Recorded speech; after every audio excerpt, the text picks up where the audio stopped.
Ya, ibana inakuwa vipi mwanahabari 254, hujambo na karibu kwenye makala hizi. Niite Fazulu wa habari 254, achia mbali Bonga Tube Media na vile Simulizi KE. Kwa hiyo siku ya leo tuko ndani ya studio za habari 254 na Bonga Tube Media. Niko hapa na mwanahabari mwenza ambaye atajitambulisha, alafu baadaye tuone itakuwaje. Kwa maana siku ya leo tunataka kutekenya kiasi cha haja kuhusiana na issue ya baadhi ya wanaharakati kutoka nchini Kenya kuzuiliwa kuingia nchi jirani na Jamhuri ya Muungano wa Tanzania, na wale ambao walifanikiwa kukwea pipa na kutinga nchi jirani na Jamhuri ya Muungano wa Tanzania na kuingia ndani alitiwa mbaroni na maafisa wa polisi. Muite Boniface Mwangi. Inakuwaje mzee? Safi bwana, shukuru. Naam.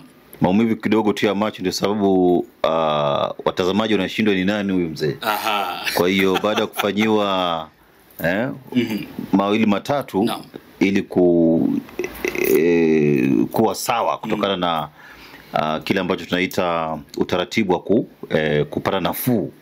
Ya kwa sababu ya ile miale ama mianzi ya jua isiwe too much ama vumbi ama upepo tuko na machozi kila wakati, lakini zaidi yote ndipo Bonga Boli mwenyewe katika studio zetu hizi kwa ajili ya kutekenya tupendavyo muda wote mzee. Aha.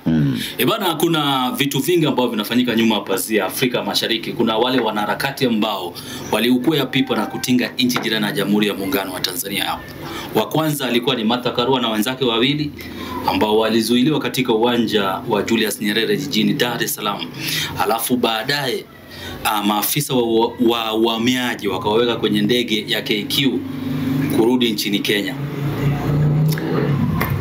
Ya, ni jambo ambalo limetokea majuzi, maanake ni mamlaka ya nchi kwa maana taifa la Tanzania kwamba wana kila sababu ya kujua ni nani anayeingia katika ardhi yao na pia vile kujua lengo ama madhumuni ya hawa husika wakuu.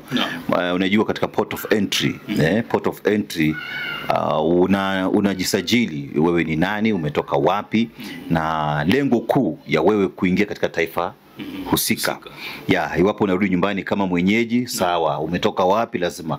So for the records, sawa Kwa hiyo pale nadhani vyombo vya dola na usalama wa taifa waka realize kwamba hawa ni wanaharakati kutoka Kenya, licha kuwa ndio na sifa za kuwa wasomi, kwa maana wakili wa kupigiwa mfano. Unapotaja Martha Karua ni msomi wa kupigiwa mfano na hata wakati mmoja amekuwa waziri wa masuala ya sheria, waziri wa sheria na katiba hapa nchini Kenya wakati wa utawala wa hayati Mwai Kibaki. Namzungumzia pia vile Daktari Willy Mutunga. Willy Mutunga ni kama alikuwa anarudi kutembelea chuo kikuu cha Dar es Salaam alikosomea masuala ya sheria. Ndio wanasheria wengi ambao ni wabobevu hapa Kenya, wengi wao walisomea pale UDOM, University of Dar es Salaam. Wakiwa na James Orengo, kina Otino Kajwang, unaona zama zile tukivurugana ama wakivurugana na utawala wa Moi kipindiko, wakikuwa expelled ama wakifurushwa katika chuo kikuu cha Nairobi wakati huo.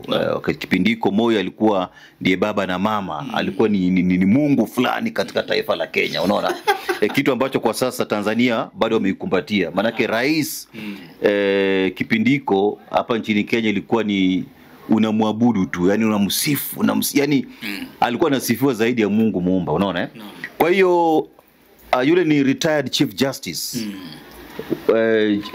tunamuita jaji mstaafu, jaji mkuu mstaafu, Willy, Daktari Willy Mutunga. Rais anakumtambua manake huwa anapiga kipuri hapa masikioni. Aha. Sasa ukiangalia vizuri unapata kama Willy Mutunga bingwa ambaye anajulikana kama Hussein Khalid ambaye ni mwanaharakati humu nchini, achia mbali mwanadada ambaye anajulikana kama Hanifa. Unajua wao walienda kama kikundi, unaona. Sasa kufika katika uwanja wa Julius Nyerere wakachukua passport zao wakawakalisha pale kwa masaa kadhaa. Alafu sasa ndio baadaye wakaambiwa ya kuwa bana waliambiwa na maafisa wa uhamiaji ya kuwa bana amuruhusiwi kuingia nchi jirani, ijapokuwa kuna aliyekuwa pia jaji mkuu mstaafu, ama tuseme aliyekuwa jaji mkuu Maraga. Yeye nani nilimuona katika mahakama ya Kisutu jijini Dar es Salaam, na hata wakapiga story na muhusika na julikana kama Tundu Antipas Lissu katika mahakama? Wana sababu zao. Manake Jaji Maraga si ajai hana historia marekodi ya kuwa mwanaharakati. Lakini wengine wote ni wanaharakati. Unaona? No. So yule ni mtu straightforward. Nimekuja kwa ABC. Hana rekodi zozote zile za kuwa mwanaharakati. Labda pengine muinjilisti katika kanisa lake la Sabato. Unaona? No. Lakini Daktari Willy Mutunga tangu miaka zamani wamekuepo katika mchakato mzima wa kujaribu kuipa Kenya sura mpya. Amekuepo Martha Karua, amekuepo kina Raila Odinga, James Orengo, nazungumzia Rubia ni enza Kenyatta kwa sana, lakini hapa namrejelea Gitobu Manyara, wakili ambaye alikuwa ni matata sana. Wengi sana ambao wamekuwa wakireketwa, kina George Nyona, ni baadhi ya watu ambao kwa walifanya kazi kubwa sana kwa ajili ya kujaribu kusukuma serikali ya KANU kipindiko, inaitwa Kenya African National Union, ambayo ilikuwa serikali ya kwanza ama chama ambacho iliunda serikali ya kwanza nchini Kenya, na ilikuwepo kwa muda mrefu. Kwa hiyo watu walichoka kwa wakati fulani, wakasema lazima tuwe na mageuzi. Tutazungumzia hayo baadaye. Kwa hiyo hawa wahusika wakuu kuingia Tanzania, ile ni nchi ambayo kwa hakika ina rekodi ya historia ya siasa nchini Kenya. Na ina rekodi ya baadhi ya wahusika wakuu. Wanafahamika vizuri. Kwa hiyo kaona hawa wakiingia, basi itakuwa ni njia mojawapo wa jaribu kuchochea hisia na fikra za wananchi wa taifa la Tanzania. Lakini kutokana na uoga huo sasa, manake Tanzania sio nchi ya kidemokrasia. Ni on paper inawekwa tu ni demokrasia. Tanzania ile sio nchi ya kidemokrasia. Wale ni wana mfumo ule wa ujamaa, socialism. Unaona? Mfumo ule wa ujamaa. Yaani wahusika wakuu wanaamulia, unaona, wananchi cha kufanya. Wananchi hawana sauti ya kujiamulia hiki na kile. Unaona? So pale unajipata unajieleza kama nani? Maana bado wanatumia katiba ya mwaka 1971 huko. Mpaka leo ni katiba ile ile ambapo rais ndiye kila kitu. Kama wakati ule Moi katika taifa la Kenya alikuwa ndio kila kitu. Unaona?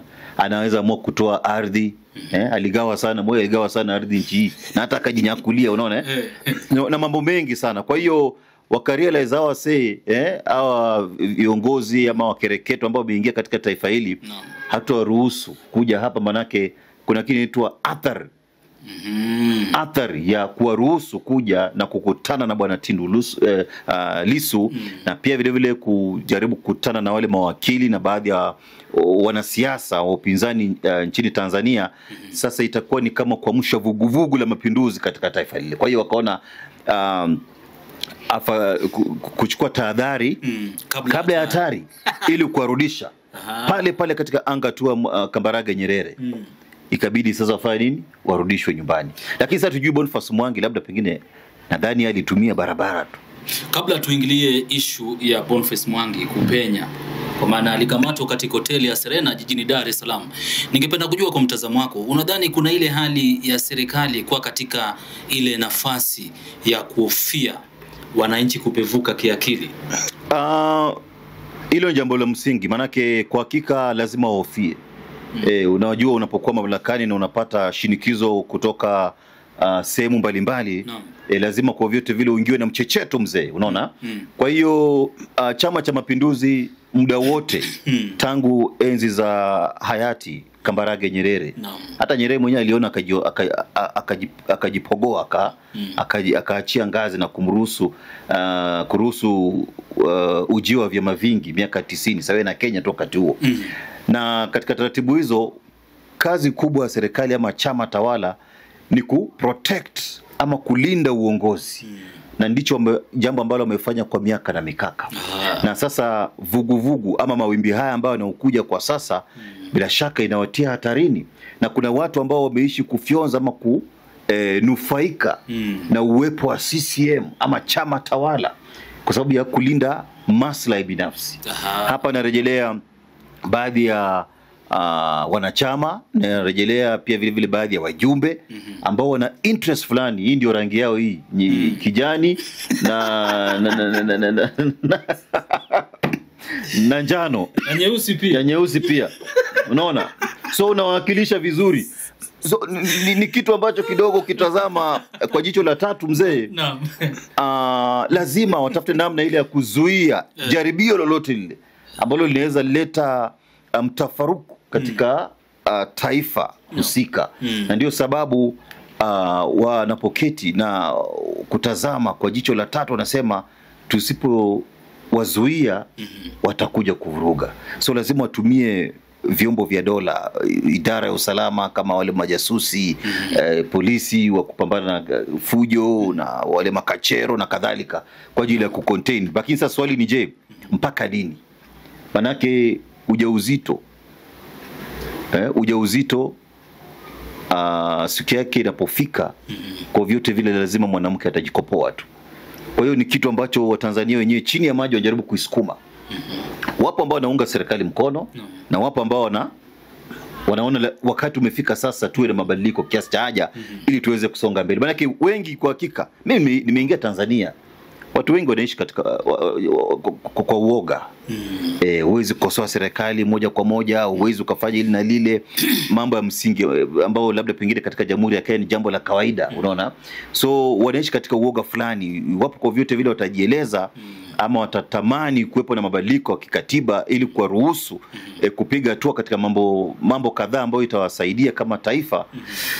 Inakuwa ni jambo gumu, na ndio sababu natazama wazee kama kina Wasira. Unajua mzee Wasira manani? Mzee fulani hapa amekuepo CCM miaka nile miaka rutango enza za Nyerere yupo. Amekuja mzee wa Ruksa Mwinyi, ametulia hapo hapo.